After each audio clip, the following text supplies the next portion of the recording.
I can tell you tonight that there will be a private prosecution brought against Jonathan Reynolds. Breaking right now, Nigel Farage has threatened to take a private prosecution against a Labour cabinet minister who has swindled his CV. And can I just say, what is it about this cabinet? Do none of them tell the truth? First, we had Rachel from accounts. Then we had Angela Rayner. Now we have Jonathan Reynolds, the business secretary, fibbing over whether he was ever a solicitor. I don't think this Labour government knows the truth if it hits them on the face. They're unable to even tell the truth about their own careers. So, I don't know about you, but I fully back Nigel Farage saying enough is enough of these lies. Watch. We have a Chancellor.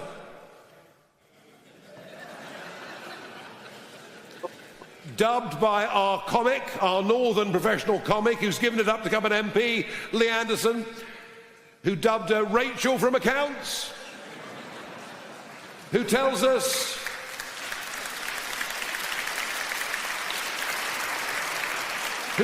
she spent 10 years as an economist at the Bank of England. Now we know it was 4.5 in customer complaints. Is it any wonder we're in such trouble? And a business secretary, Jonathan Reynolds, who's never had a proper job in his life, who tells us he's a solicitor when he's never been qualified, which is a criminal offence. And I can tell you tonight that there will be a private prosecution brought against Jonathan Reynolds. And do you know what makes me sick? The mainstream media have completely allowed these Labour liars in cabinet to get away with their lies and also to get away with perpetuating a cover-up. Look at Lisa Nandy, the culture secretary at LBC, compared with the truth of what Reynolds himself said in Parliament. Does Mr. Reynolds find it necessary to lie about his background? I don't think Johnny lied about his background for a minute. He has never pretended to be a solicitor. Before the last election, I worked as a solicitor in Manchester city centre, and I would travel in to Manchester every day from what is now my constituency. I mean, it could not be any clearer.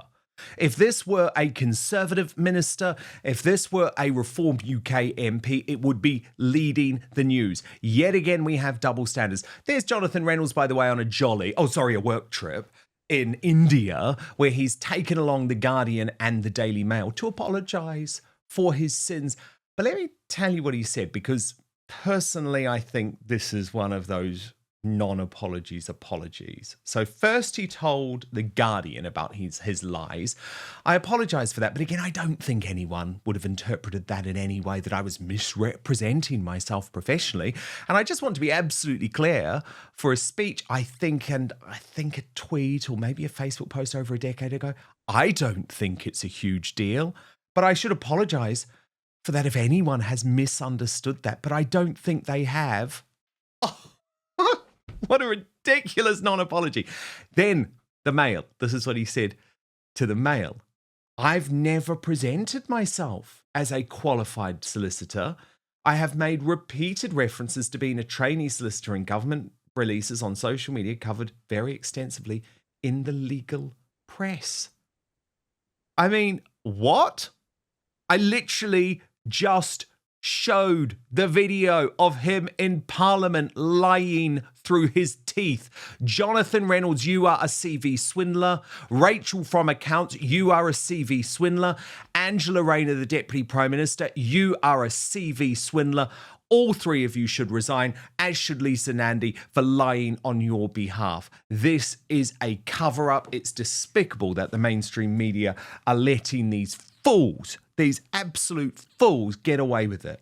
Let me bring in my superstar panel, the independent journalist Tom Sullivan and Father Phil Harris. Father Phil, as a man of God, lying is a real sin, is it not, if you are elected to tell the truth and to be honest?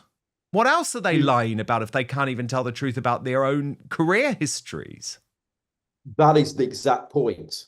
What else are they lying about? How can we trust them? So thank you for giving me the great link in terms of as a man of God. The 9th commandment says, do not bear false witness. The 10th commandment says, do not covet.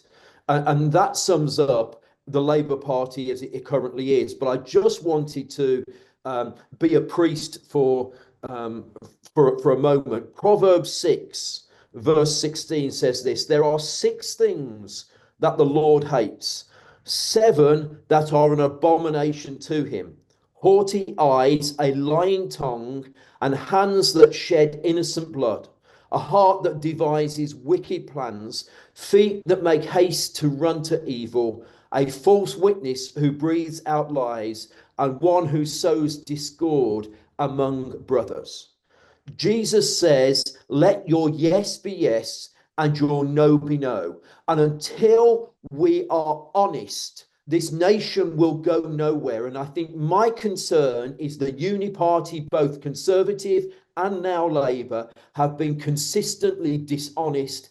And that is now coming to the fore. When I arrived here in Knoxville Airport last night, the Uber picks me up to take me to the hotel. And the first thing the Uber driver, Matthew, says to me, what is it with the dishonesty of your government? That is just embarrassing.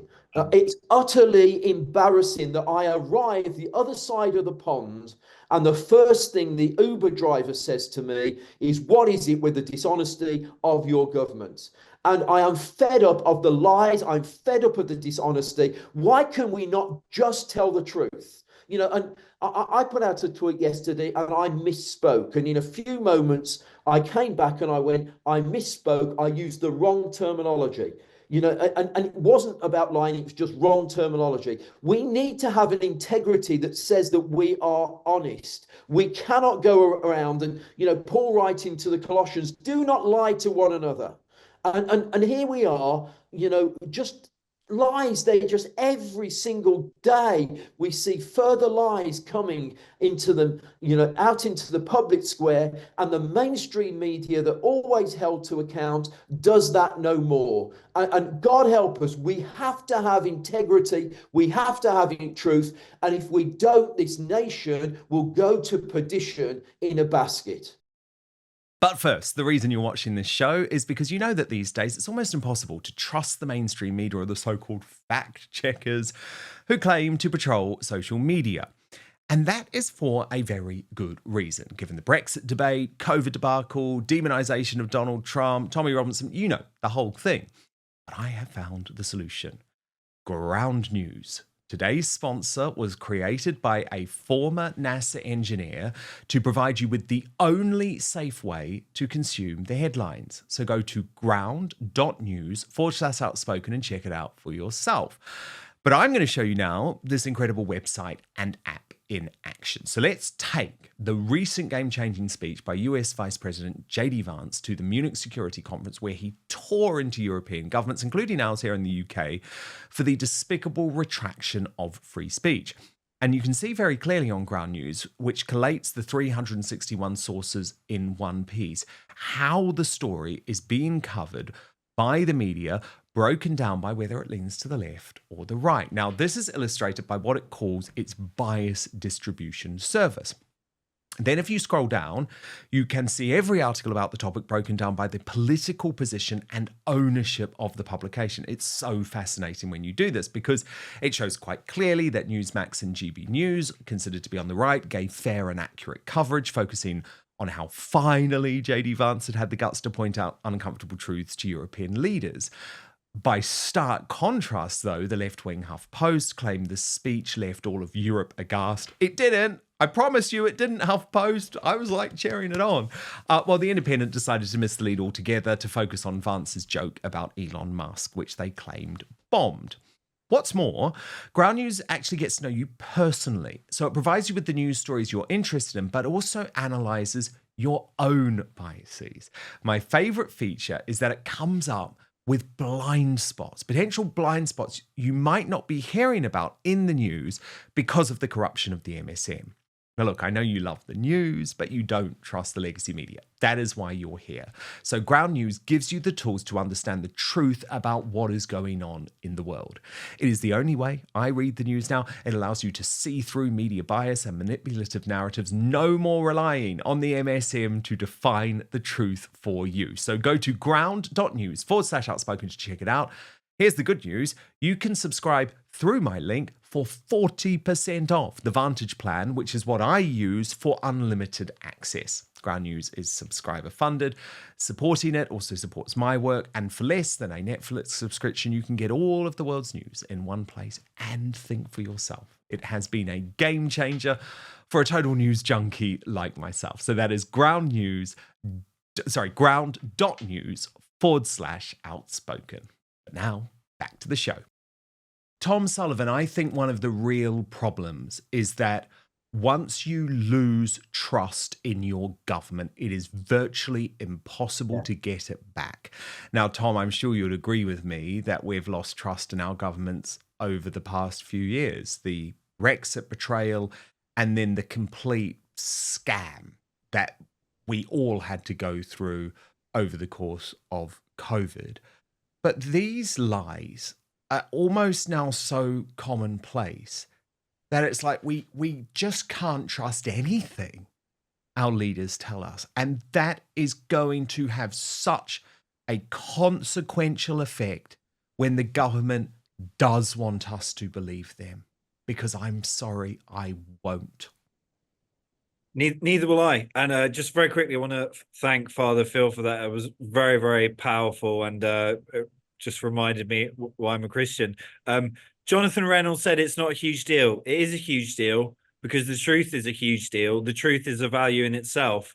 And what Trump has shown us is that when you have the whole world and, you know, the realm of the devil against you, the truth can cut through all of that. Everyone in their ivory tower, the truth is so powerful. And I think that's what his redemption arc as well has shown us. Everything he's doing now and the team around him is doing has shown us. And I'm over the moon because I know it's only days, but I believe that this is actually showing us here in this country what we can do. And the last thing I'll say is that we should not only be inspired by Trump, you know, for his telling the truth and his radicalism, but also for little tactical things like nicknames, because Rachel from Accounts is a very Trumpian nickname. And as I say, I think we need more of that in our politics. Well, yes, and you know it's something I've done right from the start of my time on GB News and Talk, and apparently they're not allowed to do that anymore. They're not allowed on GB News to say Rachel from Accounts or Slippery Starmer, and it's like no, this is important because why should we treat these people with respect if they're not treating us with respect? Exactly. So that's why I don't say Sir Keir Starmer and Sir Sadiq Khan. I don't believe they deserve it, Tom. I'm sorry, I don't. Agree. Dan, could I just come in with one quick thing? Please. Okay, so Jesus says, and it goes back to where you started this segment. Jesus says, one who is faithful in very little is also faithful in much. And one who is dishonest in a very little is also dishonest in much. And those are the words of our Saviour and our Lord as a Christian country. And your point is exactly true. If you are dishonest with your CV, you're going to be dishonest in high office.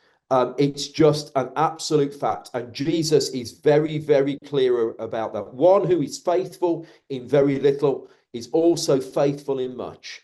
And one who is dishonest in a very little is also dishonest in much.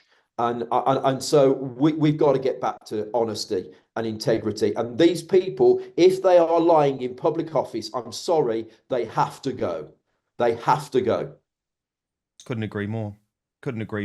I mean, as Kylan M has just said on our live chat, I have voted in elections since the early 70s and never known a government like this or a prime minister like Starmer?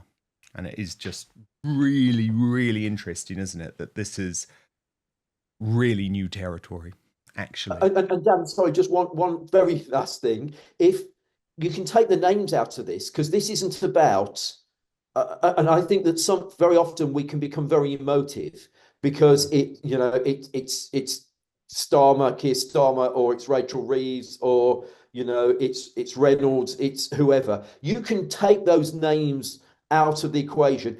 Anybody who is doing this and behaving in this way, we need to call out.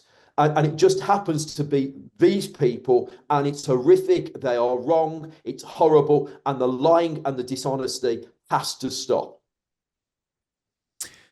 Indeed, it does. Indeed, it does. Reverend Canon, Father Phil Harris, so brilliant to have you. Have an amazing time in America. And the independent journalist, Tom Sullivan, thank you as well. Brilliant superstar panel today. Thank you so much for watching Dan Wootton Outspoken. Please click on my face just to the bottom left to subscribe to this brand new independent news source and turn on the notification bell so you'll be alerted to our brand new live shows, uncancelled interviews, and special royal episodes. Outspoken is also now available as a podcast, so you can listen to the show every weekday on the go, wherever you are.